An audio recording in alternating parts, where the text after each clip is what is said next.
당뇨를 빨리 진단해야 되는 이유가 합병증을 예방하기 위해서인데요. 이 혈당이 계속 높은 상태에 유지가 되면 우리 몸의 아주 미세한 혈관들부터 망가지게 됩니다. 혈행이 안 좋아지니까 세균을 방어를 못하게 되고, 감각이 떨어지고 세균 방어를 못하게 되면 어떻게 되겠어요? 발이 썩어 들어가겠죠. 아무리 항생제 치료를 해도 그 항생제도 결국은 혈행이 좋아야 세포 끝에 가서 역할을 하게 되는데, 끝에 도달을 하지 못하니까 낫지 않게 되고, 이런 악순환에 빠지게 됩니다. 그래서 결국은 발을 절단하거나 다리를 절단하는 문제가 생기게 되죠. 이런 당뇨에 의한 합병증이 너무 무서운 것들이 많다 보니까 당뇨를 빨리 진단하고 합병증이 진행되지 않게 막아야 된다고 말씀을 드리는 겁니다. 당뇨를 진단하는 방법은 혈압 굉장히 많아서 이제 15% 넘어갔다는 얘기가 있는데요. 당뇨도 심각합니다. 당뇨가 30대에서 500만 인구를 넘어서고 있고요. 당뇨 전 단계까지 합치면 1000만 인구를 넘어서고 있거든요. 이제 1000만 인구면은 우리나라 인구 3분의 1 정도가 당뇨 전 단계 이상, 6분의 1 정도가 당뇨인 상태입니다. 굉장히 심각하죠. 예전에는 당뇨 검진을 자주 안 받으셔서 당뇨가 진단이 많이 늦어지는 경우가 많았는데, 요즘은 건강검진도 많이 하고 병원에 가서 당도 찍어보시고 하기 때문에 수년 이상 늦게 발견되는 경우는 좀 드물어졌는데요. 그래도 당뇨 인구가 워낙 많이 늘어나고 있고, 특히 30대나 40대 같은 경우는 당뇨에 자기가 걸렸을까 생각을 못하는 경우가 많기 때문에 당뇨의 합병증이 생긴 다음에 늦게 발견되는 경우도 있을 정도로 당뇨 인구가 너무 많아지면서 심각한 상황이라고 볼 수가 있습니다.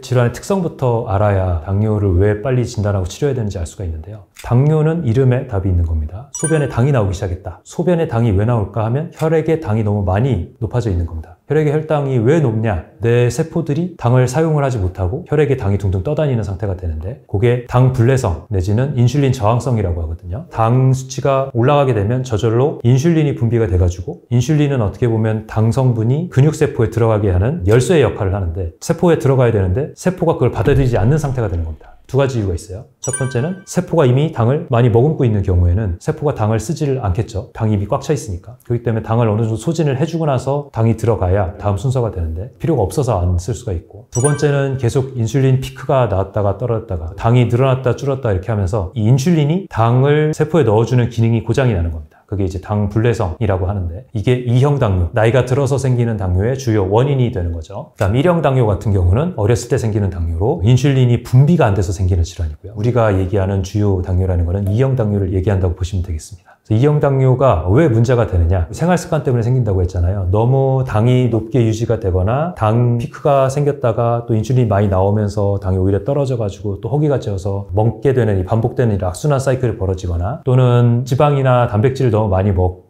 탄수화물도 많이 먹고 하면서 열량이 너무 남으면 남는 탄수화물들이 혈관에서 포도당으로 쌓여서 돌아다니면서 문제를 일으키게 되고요. 결국은 먹는 양을 줄이고 천천히 먹고 전곡류를 먹고 채소를 많이 먹고 해가지고 당분을 너무 과도하게 섭취하지 않게 하는 게 중요한데, 우리가 그걸 하지 못하고 있고, 두 번째는 운동량이 너무 줄어들었다는 데 문제가 있습니다. 20대, 30대가 사무직 생활을 하고 컴퓨터 생활을 하고 휴대폰 생활을 하면서 운동량이 줄다 보니까 근육세포가 당을 사용하는 빈도가 줄어들면서 당이 남아있는 상태에서 또 먹게 되고, 또 가공식품 먹게 되고, 이런 염증을 일으키는 음식 먹게 되고, 이러면서 당을 소진할 여유가 없게 되는 거죠. 그래서 당뇨를 빨리 진단해야 되는 이유가 합병증을 예방하기 위해서인데요. 이 혈당이 계속 높은 상태에 유지가 되면 우리 몸의 아주 미세한 혈관들부터 망가지게 됩니다. 이 미세한 혈관 망가지는 게 대표적으로 눈, 안구에 있는 망막이 되겠죠. 몸에서 오감 중에 제일 중요한 게 눈이라고 하잖아요. 이 망막병증이 생기게 되면 사실 안구를 바꾼다고 또 해결되는 것도 아니고요. 이건 결국은 실명 상태로 살 수밖에 없고, 이렇게 되면 삶의 질이 너무 많이 떨어지게 됩니다. 그다음 두 번째로 만성 당뇨성 신병증에 빠지게 되면 콩팥이 망가지면서 투석을 하게 되는데, 투석을 하게 되면 일주일에 3번, 하루에 2시간씩, 오가는 시간까지 합치면 하루에 6시간씩 투석에 시간을 보내야 되고요. 이렇게 되면 투석하는 시간만 문제인가요? 고칼륨 혈증 때문에 먹는 것도 마음대로 못 먹고, 가려움증이라든지 이런 것들도 생기기 때문에 삶의 질이 너무 많이 떨어지게 됩니다. 심하게는 당뇨병성 위병증이 빠지게 돼서 계속 심하게 구토를 하는 분도 본 적이 있고요. 그 다음에 말초신경들이 또 망가지게 됩니다. 결국은 말초신경 끝에도 혈관들 상태가 좋아야 거기로 영양분을 보내고 노폐물을 빼주는 건데, 당이 계속 높아지면서 혈관이 망가지게 되면 신경 말단도 망가지게 됩니다. 손발 끝에 감각이 없어지게 되는 거예요. 당뇨발이라고 하죠. 상처가 생겨도 내 발이 다쳤는지 내 손이 다쳤는지를 모릅니다. 당뇨에 의해 혈행이 안 좋아지니까 세균을 방어를 못하게 되고 감각이 떨어지고 세균 방어를 못하게 되면 어떻게 됐겠어요? 발이 썩어 들어가겠죠. 발에서 썩은 냄새가 나면서 아무리 항생제 치료를 해도 그 항생제도 결국은 혈행이 좋아야 세포 끝에 가서 역할을 하게 되는데 아무리 항생제를 때려 부어도 끝에 도달을 하지 못하니까 낫지 않게 되고 이런 악순환에 빠지게 됩니다. 그래서 결국은 발을 절단하거나 다리를 절단하는 문제가 생기게 되죠. 이런 당뇨에 의한 합병증이 너무 무서운 것들이 많다 보니까 당뇨를 빨리 진단하고 합병증이 진행되지 않게 막아야 된다고 말씀을 드리는 겁니다.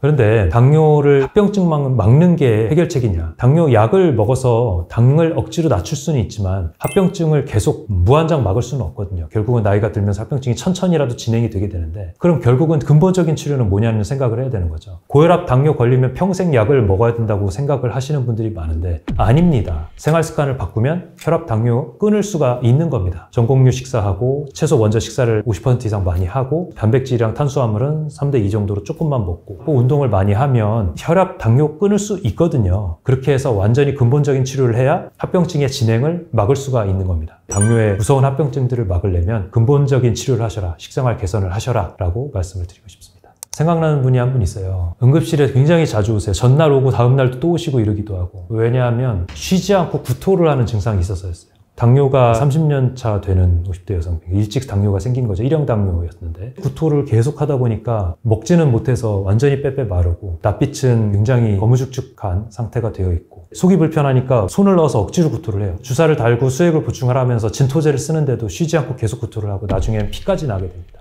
식도가 찢어지거든요. 한 달에 한 번 정도 증상이 와서 오는데 그러면 하루를 가지 않아요. 3일, 4일을 갑니다. 우리 암 환자분들 중에서도 항암제 쓰고 나서 구토 심하신 분들이 있는데요. 그분은 그 증상을 항암제 쓸 때만이 아니라 그냥 한 달에 한 번 계속 겪는 거예요. 한 4, 5일 정도. 그러니까 응급실에 매번 오는 거죠. 몇 달에 걸쳐서 고생을 하시다가 돌아가셨는데 그거 보면서 진짜 당뇨 합병증의 끝이 당뇨병성 구역구토가 아닌가 싶었을 정도로 너무 고통스러워하는 게 보면서 마음이 많이 아팠습니다. 당뇨를 진단하는 방법은 당뇨의 초기 증상을 빨리 알아야 됩니다. 다음, 다뇨, 다갈 내지는 다음, 다뇨, 다식 이렇게 얘기를 하거든요. 물을 많이 찾게 되고 소변을 많이 보게 되고 그래도 허기가 지거나 물을 많이 찾게 된다 이런 뜻입니다. 몸에서 당을 세포로 안에 못 넣어주고 계속 혈당이 높게 되니까 농도를 맞추기 위해서 물을 계속 찾게 됩니다. 혈당이 계속 올라가면 혈액이 끈적끈적해지는 상태가 되거든요. 그러다 보니까 말초혈관이 막히게 되는 건데 이걸 방지하기 위해서 내 몸이 물을 계속 찾게 되는 겁니다. 그러다 보면 혈당이 높으니까 물을 계속 먹게 되고 그 물을 계속 먹어서 몸은 붓는데 소변으로 당은 빠져나가니까 그걸 보충하기 위해서 몸에서 물은 또 빼고 그러니까 또 물이 모자라니까 또 먹게 되고 뇌에서는 명령을 하게 되고 이게 계속 악순환이 되는 상태가 되는 거거든요. 물을 많이 찾게 되거나 입이 쩍쩍 붓게 되거나 소변을 다른 때보다 점점 많이 보게 되거나 자꾸 먹는 게 점점 늘거나 이랬을 때 당뇨를 의심을 하고 빨리 가서 당 체크를 찍어봐야 됩니다. 8시간 이상 금식한 상태에서는 FBST 128 이상이면 당뇨를 진단을 할 수가 있고요. 식사를 한 다음에 2시간 이내에 내지는 아무 때나 찍어봤을 때 당 수치가 200 이상이 넘었을 때는 의심을 하고 당뇨 확진 검사를 하게 되는데요. 4번 혈당을 재게되는 방법으로 당뇨를 진단을 하게 되는데 요즘은 그 방법을 많이 안 쓰고요. 당화혈색소라는 방법을 많이 쓰게 됩니다. 당화혈색소라는 거는 적혈구가 3개월 동안 우리 몸에서 유지를 되는데 당 성분을 가지고 있는 적혈구가 얼마나 되느냐를 평가하는 방법인데요. 당화혈색소가 6.5% 이상이면 당뇨를 진단을 하게 됩니다. 당화혈색소가 6.5%가 안 넘더라도 5.7%에서 6.4%면은 당뇨 전 단계라고 진단을 할 수가 있습니다. 당화혈색소를 한번 검사를 해보는 걸 추천드리고요. 당장은 당뇨약을 써야 됩니다. 처음부터 당뇨약을 안 쓰는 게 아니라 당이 많이 높지 않고 당뇨 전 단계였으면 생활습관 교정을 먼저 빨리 하고 식습관 빨리 바꿔야 되는 거고요. 당뇨에 진단이 되었다 그러면 약을 일단은 먹어서 당을 조절을 해서 당 수치를 빨리 낮추고 합병증이 진행되는 걸 막은 다음에 당화혈색소가 5.7 이하, 5.5 이하로 정상치 될 수 있는 상태를 만드는 거를 목표로 해야 됩니다.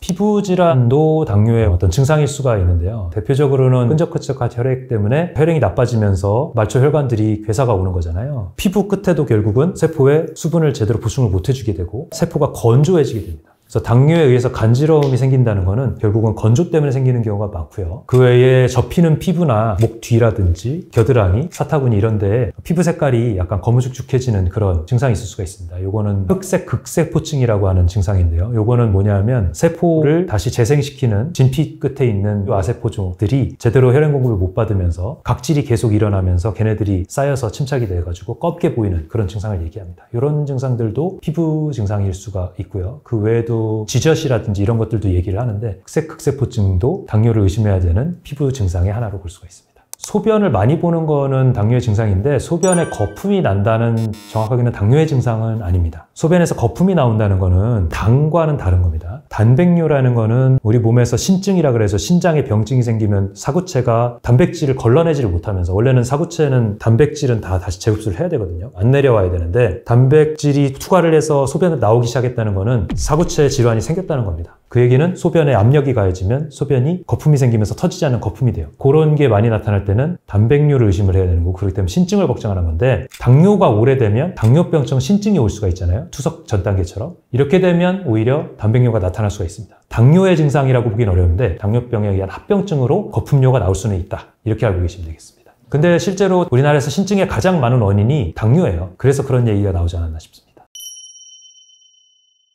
당뇨약을 먹지 않고도 혈당이 조절되는 상태로 만들어야 됩니다. 당뇨 교육할 때 아쉬운 점이 백미 식사를 하면서 열량만 낮춰서 음식을 조절을 하라고 가르치는 경우가 있는데, 사실은 먹는 거 자체가 바뀌어야 되거든요. 전곡류 식사하고 초록색 채소 중심으로 식사하고 과일식하고 고기 종류는 굉장히 조금만 먹고 지방 종류 조금만 먹고 이렇게 해줘야 당 자체의 근본적인 치료를 할 수가 있는 겁니다. 음식을 바꾸는 거는 꼭 필수적으로 해야 되고 운동량을 유지를 해야 되고, 병원의 당뇨 교육에는 그런 부분이 잘 안 돼 있는 것 같아서 좀 아쉽습니다. 당뇨 교육을 당이 진단됐을 때 하는 경우를 우리 일반 내과나 이런 데서는 볼 수가 없고요. 왜냐하면 우리 의료 시스템이 당뇨 교육에 대한 어떤 피나 이런 것들이 제대로 안 돼 있고, 최근에는 된다고 하는데 그게 보상이 잘 안 되고 환자를 많이 봐야 되는 어쩔 수 없는 상황에 놓여져 있기 때문에 의사들이 그 부분을 잘 안 하는데, 당뇨 교육하는 거 한 번 본 게 있어요. 뭐냐면 산부인과에서 임신성 당뇨가 됐을 때, 그럴 때는 당뇨 교육을 하더라고요. 왜냐하면 당뇨 약을 쓸 수가 없지 않습니까? 아이가 뱃속에 있기 때문에. 그럴 때는 당장 인슐린을 쓰이지 않으려면 식생활 개선을 해야 되기 때문에 당뇨 전 단계에 식생활 습관 개선 교육을 하더라고요. 그거 외에는 식습관 개선 교육을 병원에서 하는 걸 본 적이 없습니다. 그만큼 이제 안타까운 건데, 그래서 식습관 개선을 이렇게 방송으로라도 여러분들께 좀 해드리고 싶은 마음이 있는 겁니다. 우리가 밖에서 먹는 음식 생활이 다 그렇다고 보시면 됩니다. 단순당은 당연히 혈당 피크를 만들면서 인슐린을 많이 분비하게 되고, 그리고 빨리 먹는 습관, 빨리 흡수되는 음식들, 단순당, 가공당, 빵, 떡, 면 같은 밀가루 음식들 빨리 혈당을 올리기 때문에 인슐린이 많이 분비가 되고, 그걸 막기 위해서 내 몸에 인슐린들이 혈당을 빨리 낮추게 되면 또 빨리 허기가 져서 또 먹게 되고, 또 면식이나 이런 것들이 얼마나 빨리 먹게 됩니까? 그렇게 되면서 혈당을 더 빨리 올리게 되고 이형당뇨로 가는 지름길이 되는 거죠. 그 다음에 액상과당 같은 음료수 피해야 됩니다. 설탕, 액상과당 이런 것들은 당분을 빠르게 올리는 거고 뇌에 기쁨을 줄지는 모르겠지만, 왜냐하면 뇌세포는 포도당밖에 쓰지 않기 때문에 포도당이 많이 나오면 좋아하거든요. 우리 몸에는 망가지고 있는 겁니다. 탄수화물은 꼭 현미나 귀리, 퀴노아 같은 전곡류로 섭취를 해줘야 된다는 거, 그리고 천천히 먹어야 된다는 거, 이걸 계속 강조를 드릴 수밖에 없고요. 그 외에 남는 열량이 또 문제가 되기 때문에 지방, 탄수화물도 너무 많이 먹으면 도움이 될 게 없습니다.